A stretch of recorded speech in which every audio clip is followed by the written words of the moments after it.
Elon Musk will be on Capitol Hill this morning to meet with GOP lawmakers about his role leading President-elect Trump's new Department of Government Efficiency.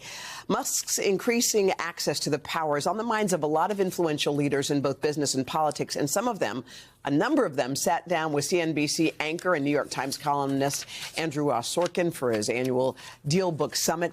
Andrew, good to see you. It's great to see you. Good morning. Yesterday, I did have the opportunity to speak with some leaders on Wall Street in the government and in technology right here in New York City. And the role of Elon Musk in Washington was a huge topic of conversation throughout the day. He is, of course, the richest man in the world, CEO of SpaceX, also Tesla, owner of X and the founder of Grok AI. And now his influence is headed to Washington. The trusted Trump ally is going to be co-leading the Department of Government Efficiency designed to slash the size and scope of the federal government.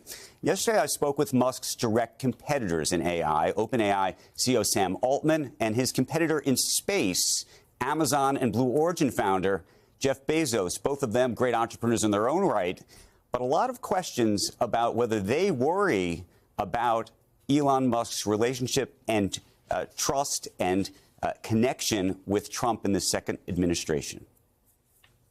I take at face value what has been said, which is that, he is not going to use his political power to advantage his own companies or to disadvantage his competitors. Lots of things not to like about him, but it would go so deeply against the values I believe he holds very dear to himself that I'm not that worried about it. And by the way, Hoda, you should know they founded OpenAI together. Oh. So for him to say that wow. Is something. Meantime, I also sat down with former President Bill Clinton, who said he believes the Biden administration could have done more to embrace Musk over the last 4 years ahead of the election. This Deal Book Summit, Andrew, I mean, you had everybody there. We don't know how you prepared for all those interviews. You influential people, even Prince Harry. We had you had Prince a conversation Harry. with him. We did, and that was fascinating unto itself. A wide-ranging interview with the Duke of Sussex. Among the topics that we discussed, his upcoming trial against Rupert Murdoch, how he wrestles with the constant media coverage, and his life now in the United States. I very much enjoy living here and bringing my kids up here. It's a part of my life that I never thought I was going to live, and I feel as though it's the life that my mum wanted for me. And to be able to do the things that I am able to do with my kids that I undoubtedly wouldn't be able to do in the UK is huge.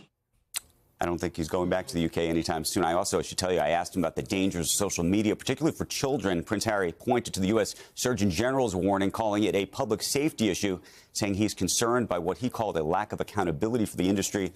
And we also talked, by the way, about his relationship with Meghan Markle, because there's a lot of speculation. He was in New York yesterday. She's in L.A., and everybody was got into that? A buzz. Wow, you went all Today Show, People Magazine Oh, my on God, it. of course. Andrew, we've never been so proud of you. We wanted to know everything. So what'd he say?